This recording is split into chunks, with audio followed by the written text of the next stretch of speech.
in a residential neighborhood only yesterday. And today, this is we don't know if this is Israel or not, but today there was a massive explosion in the Qasem Soleimani Memorial in Iran. We're getting word that more than Let's take a look. 100 people were killed, 140 injured after two blasts struck near the grave of the Iranian military commander, the late Iranian military commander Qasem Soleimani. Iranian state media captured the moment that one of the blasts... Why would it be Israel? I didn't say this was Israel. It could be, but I did not say that. I said the one in Beirut was Israel. There is a likelihood that this is Israel as well, but I don't know. I don't. Happened near very crowded streets. You can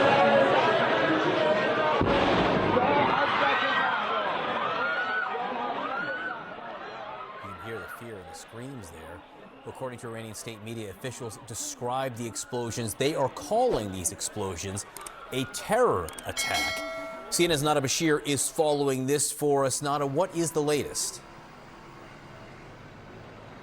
Well, this is certainly a developing story, John. We are still getting more details from officials and media on the ground in Iran. But in the last hour or so, we have seen that death toll steadily rising. At least 103 killed and 141 injured, according to state media in Iran, citing officials on the ground. Some of those injured are said to be in a critical condition, and we have seen that dramatic footage emerging from the scene, showing crowds running away from the site of the blast. We've seen ambulances and emergency services gathering, rushing people to nearby hospitals. Now, of course, we are still getting more details around the specifics around these twin blasts, according to state media, again citing officials on the ground. The first blast took place about 700 meters away from the burial site of the late Iranian commander Qasem Soleimani. The second blast took place about a kilometer away from the checkpoints and path in which pilgrims... I don't know why they put the terror attack in air quotes. Like, what are they... Like, are they saying, like, it might not be a terror attack? Like, what is it? Like, was it not an explosion? I don't understand. But hey, listen.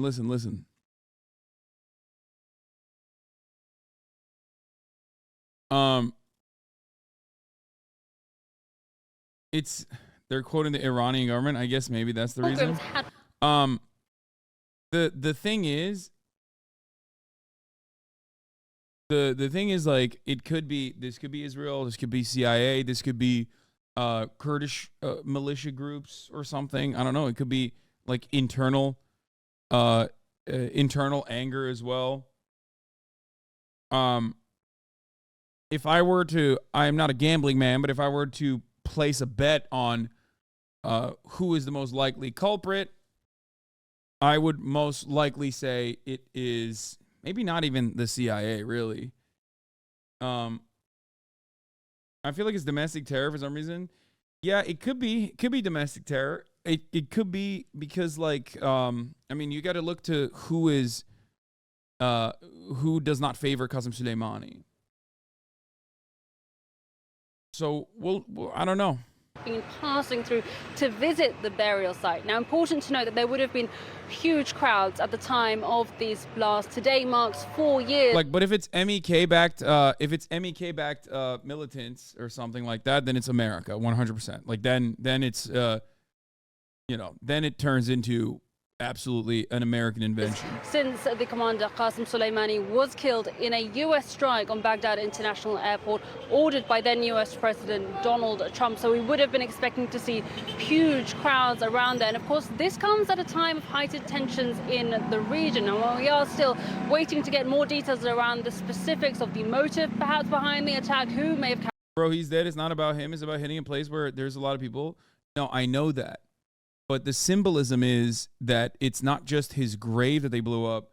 It's his grave that they blew up during the commemoration, which implies that it's going to be mostly his, supporters, people who support the Iranian government, people who supported Qasem Soleimani. Because when you're engaging in an act of terror, you have to figure out, like, there's a lot of symbolism at play. You figure out what your target is, and then you think about, like, who's going to be there, who the victims are going to be there. They're not just, like, blowing up a random mall they're very specifically looking at a commemoration, or I guess it's not really a funeral, but it's in his grave site, right? So there's a reason. Like, acts of terror always have a reason. They might be bad reasons, right? And in plenty of instances, those reasons aren't great. But if you're targeting his memorial service, you have to look to who the victims are going to be, the overwhelming amount of civilians that are dying as a consequence of this. You have to look at what their ideological goals are, what the goals of the regional actors might be if they are involved in it. And you know, that's something to consider. That's why I said, like, it's got to be someone who's positioned. It's got to be a group that is ideologically positioned against Qasem Soleimani and against Qasem Soleimani's supporters. Carried out the attack. Iranian state media, again citing officials, have characterized this as a terrorist attack. But again, there are tensions mounting around the region, particularly when it comes to groups that are either allied to or backed by. Like, this is a ridiculous way to frame it, though. Like, what do you mean? You think like this was Hamas loyalists or something, like that they blew up Iran? This is like the classic American. Look, I'm not going to sit here and say I know who the fuck did this, but it is so ridiculous. They did this exact same thing with the pipeline, with the Russian pipeline. Oh, they must have blown up their own pipeline. And it's like, what are you saying? Like, this doesn't make any sense. Like, sure, we're speculating at this point, but it's insane to me that if you're going to engage in speculation, that you're going to immediately not think about who has what to gain, and your analysis is just going to be, it must be Iran did it to themselves, actually. Or an Iranian backed militia group is now hitting back at Iran because they're mad at Iran or something.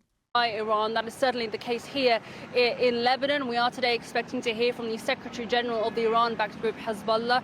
Secretary General Hassan Nasrallah expected to speak in just about an hour or so. So we will be waiting to see what he has to say about the situation in Iran, and of course commemorating the death of Qasem Soleimani. Important to note, of course, that this is just a day after we saw another attack here in Beirut, in the building behind me. A senior Hamas commander, Salah al-Aruri, killed in a strike on Tuesday evening. Also, possible false flag attack? Yeah, no, I don't agree with that. Like, I'm looking at every option in a situation like this, but I will say that is the least likely, one of the less likely versions of events. Why? Let's think about it.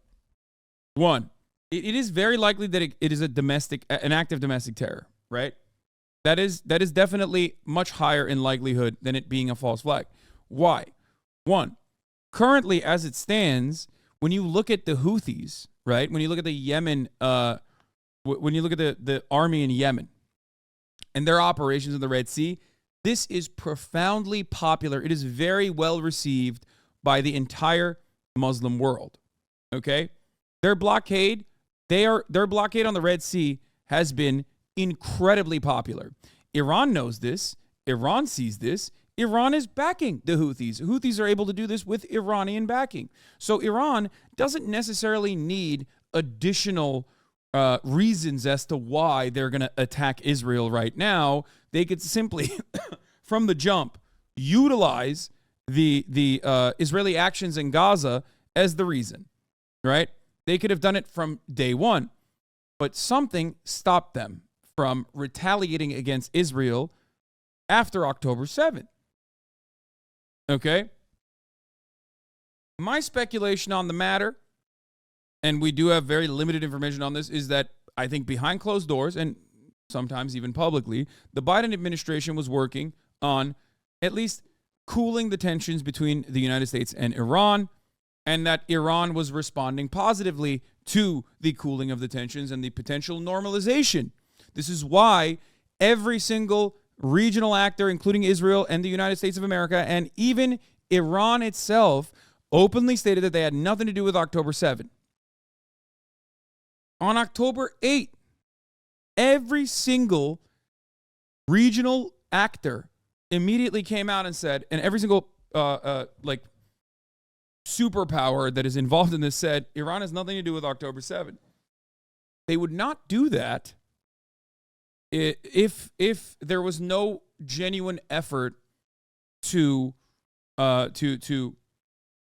basically cut a deal or try to at least cool tensions and try to normalize relations with Iran in general. Even Israel said, we don't believe Iran is responsible for October 7th.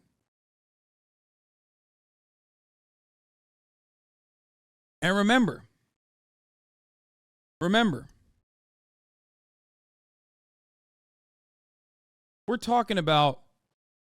we are talking about, at least with Israel and the United States of America, two countries that blame Iran for everything, okay?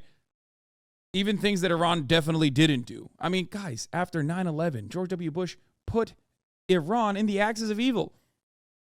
Even though the people that we were fighting against after 9/11 were, like Salafist militias, Wahhabi militias, that Iran also has been fighting in the region in perpetuity and still fights to this day.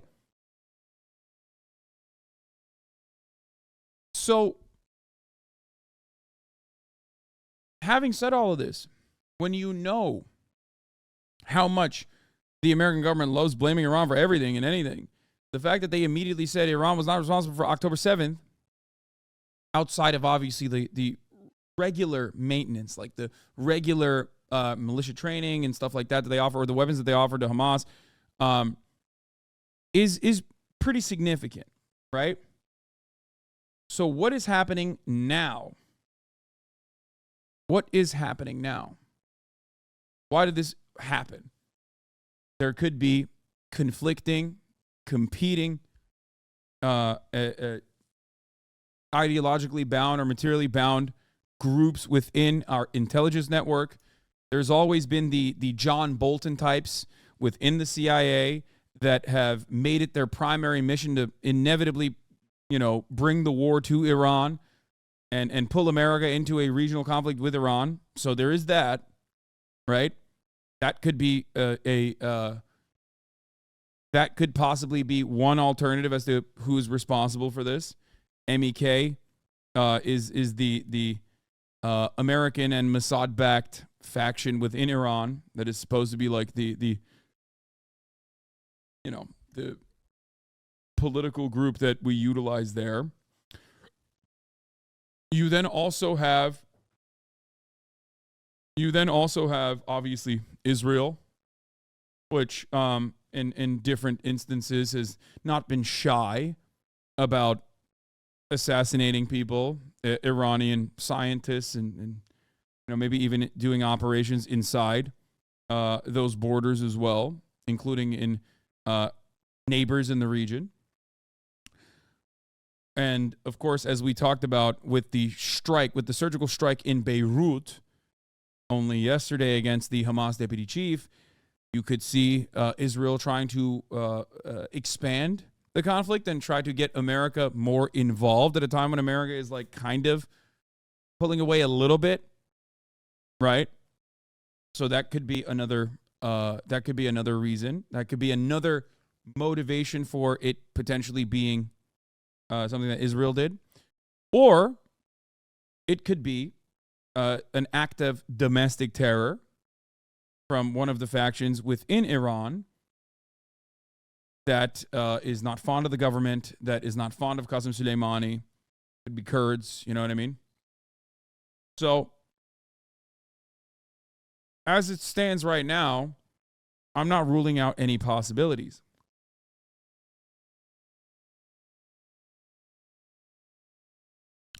So let's continue. According to a U.S. official, that strike was... Motherfuckers said America is pulling a little bit from Israel. Yes, I meant like the carrier. One of the carriers is leaving the Mediterranean Sea, and yes, like Israel itself is also shifting troops and lowering troop presence in Gaza. So that all spells that like tactics are changing. It's no longer going to be as as heavy on the ground invasion front in Gaza. Carried out by Israel. Hamas certainly pointing the finger squarely at Israel, but at this stage Israeli officials neither claiming responsibility nor denying responsibility for that strike. John? Obviously a number of developments in that region. Nada Bashir, thank you for being there. Keep us posted. And let's discuss this further. Joining us now is retired Brigadier General Steve Anderson. General, good to have you today. First, just your reaction to this news out of Iran. The timing of this, especially on this day, as Nada mentioned, 4 years after the death of Soleimani. What do you make of this? Well, thank you, Rahel. Why would Israel pull troops out of Gaza? Are those troops getting ready for something else? I mean, it could be recirculating troops. I think they're lowering the number of reservists that they have in Gaza because it's very expensive to keep them there. And it's also costly because they keep dying. So, those are the reasons why they're just going to go back to like tactical surgical airstrikes and then and more limited special forces operations within Gaza. At least that's what I understand Israel is claiming that they want to do. Or they could also potentially move some of the troops over to the northern border. Maybe they're preparing for a not a ground invasion necessarily, but like maybe they're preparing for military operations coming in from Lebanon. Who knows? What is a surgical airstrike? I mean, it's like more precise weaponry being used. So, these are all different opportunities, I guess. These are all different. There's many different actors here, and there's different motivations. It could be a lot of different people. They're waiting on a 7-front war. I mean, what are you aware of? And the hell and terror Iran unleashes in the Middle East and inside Iran every day. It seems like you're in Iran apologies is quite worrying to listen to. I don't know how you arrived at this conclusion at all.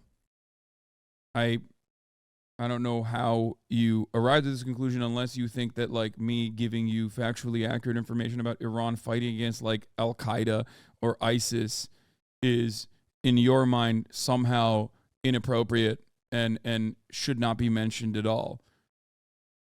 That fact is true. Iran operating as a religious theocracy is also true. Okay? But, two things can be true at the same time.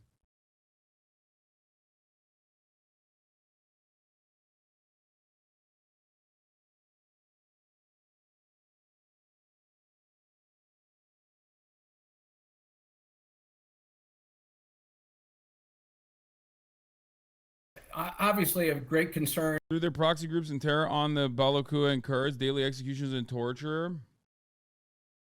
Yeah, as far as their proxy groups goes, I quite literally mentioned the Houthis and Hamas and Hezbollah. I don't know what you're talking about. As far as like what they are doing, do I align politically with the Houthis? No. Do I think that what the Houthis are doing in terms of the blockade that they've implemented in the Red Sea being a profoundly successful move by a group of individuals that have come out of a genocide that our other regional ally, Saudi Arabia, was engaging in with our weapons? I think that's something that a lot of other regional power players claim that they want to do, like Erdogan, and don't actually do.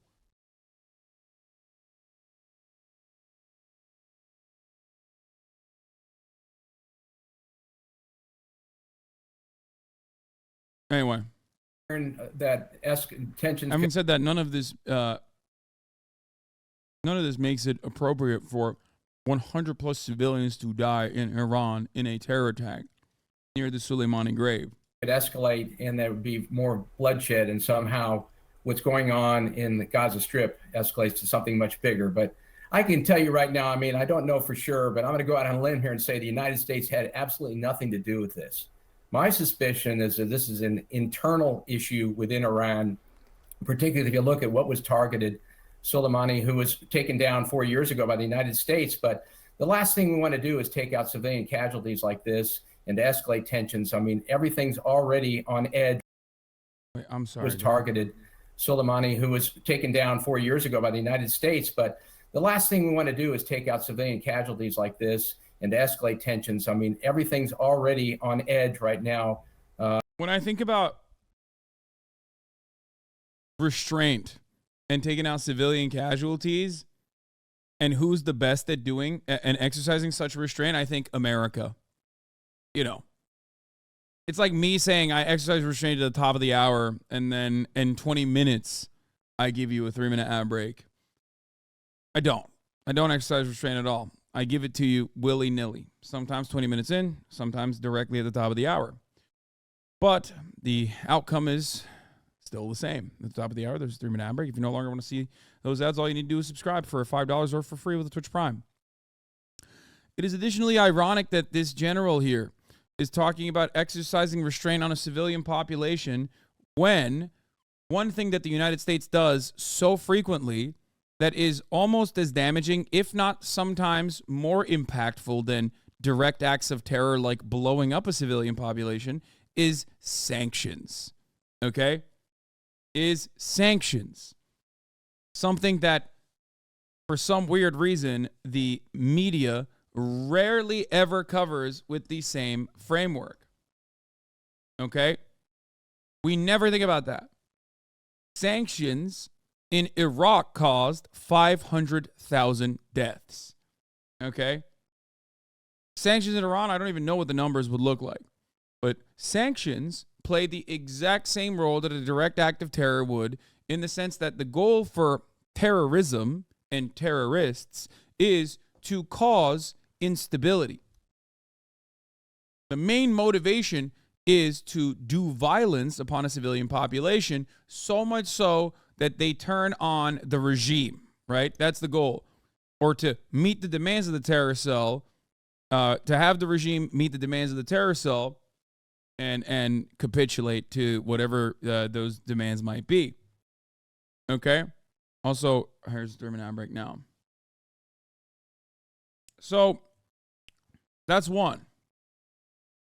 Sanctions work in a similar capacity. It's an act of collective punishment. It's just seen as like a totally permissible act of collective punishment because, well, which country can actually implement sanctions, global sanctions? Well, the United States of America.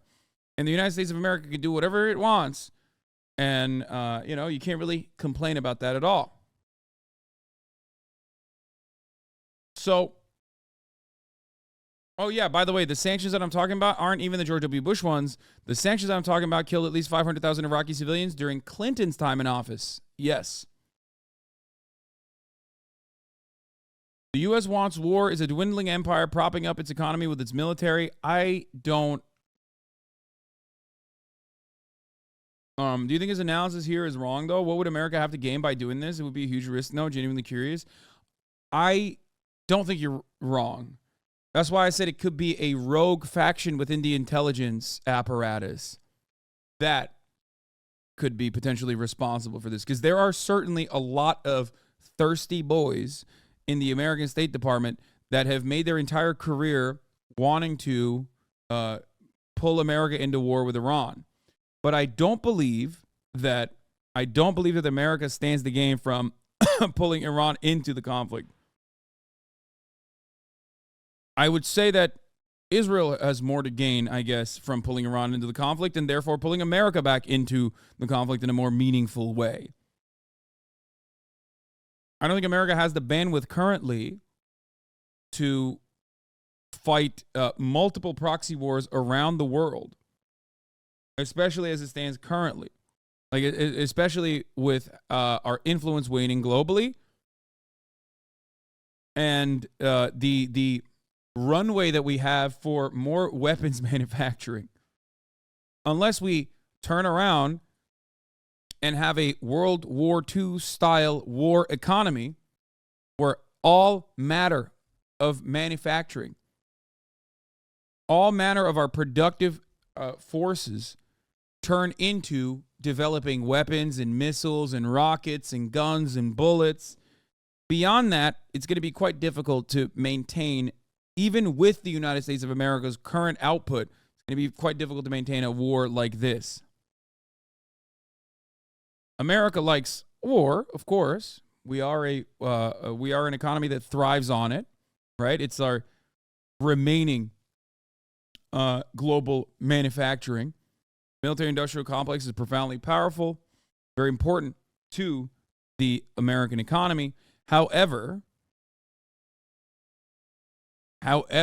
having said that, there is definitely a limit to how much war we can engage in.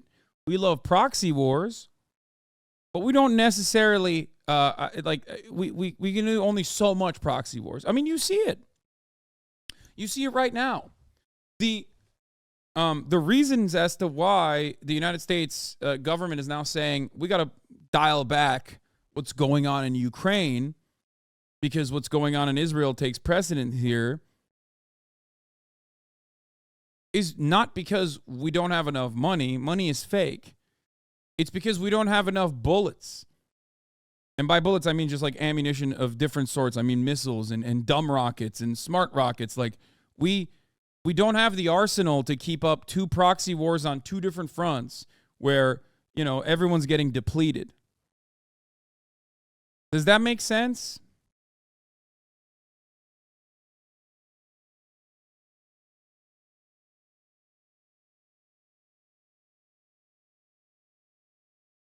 This is the first time I'm seeing our government in Iran not sure who did it and not pointing fingers yet. Yeah. After the assassination yesterday of al-Ruari in Beirut, and so there's no way the United States is behind this, and I suspect Israel as well. So again, my inclination is this is an internal issue within Iran because they have a lot of competing factions within that country. And as you mentioned, I mean, that senior Hamas leader who was killed in southern Beirut, how does that complicate any conversations or negotiations about the hostages who are still in Gaza? Well, it does complicate that significantly. I would point out, though, that no doubt the Israelis are behind this, but it was a precision attack, and they very rightfully just targeted Aruri and two of his compatriots, and they didn't take out any other casualties, and so their focus has been on Hamas. And I think they've made that very, very clear that they are trying. This was so funny because, like, pretty much every single person, with the exception of, like, Israeli PR, immediately was like, yeah, Israel killed the Hamas deputy chief. And then even Mark Regev himself was like, oh, it wasn't Israel, but whoever did it, whoever killed the guy in Beirut, this is the thing that I was talking about yesterday. Okay, the Hamas deputy chief that was assassinated in Beirut yesterday.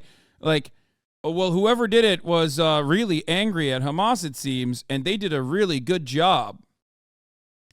They did a really good job of how precise they were in targeting this one guy. Trying to minimize casualties in Beirut. I've been there a couple of times the last couple of years, and it's a very vibrant city, but everybody knows, you know, where the Hezbollah areas are, where the Christian areas are, where the Shia or the Sunni areas are. And so they, you know, everybody knows that this is not, this is where Hezbollah is hanging out, so to speak, and where Hamas, I'm sure that the headquarters there was well known. So the fact that they took it out and they minimized the casualties they did, I think is a good sign that Israel's doing everything they can to take down Hamas without escalating tensions further. What are you going to be listening for? Not to mention. He's like, wow, they're so impressive at assassinating people in a vibrant city. That's what we're doing now. God, it's so crazy to me that what is seen as like normal and valid and allowed has changed so dramatically. And I can't be alone in thinking that this will have devastating consequences. Like, this does not seem like a good thing, to me at least, from where I'm standing, where you got American officials looking at what Israel is doing and going, wow, how wonderful that they struck a totally foreign nation, okay? And, like, the heart of this country, one of the more densely populated areas of this foreign nation, and conducted a direct assassination, and not with like even a targeted hit squad, but directly with munitions. But they hit the Capitol and did such a good job of killing just, a couple people. That in and of itself is ridiculous. That's like America stuff. I mean, Israel's done it in the past, but not this aggressively, in my opinion.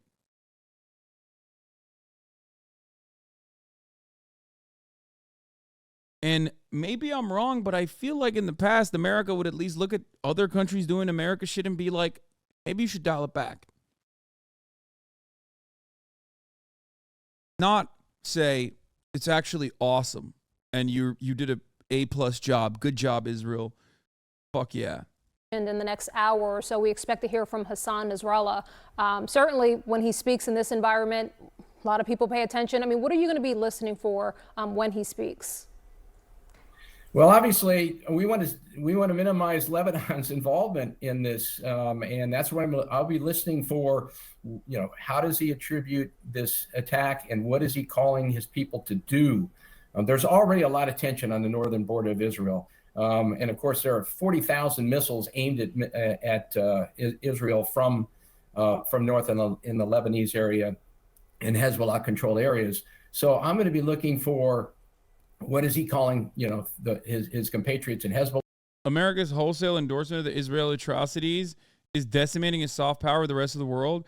Not only that, but it's also the fact that the American administration has done such a bad job. Like, if Donald Trump was doing this, the media would be cutting his ass, okay?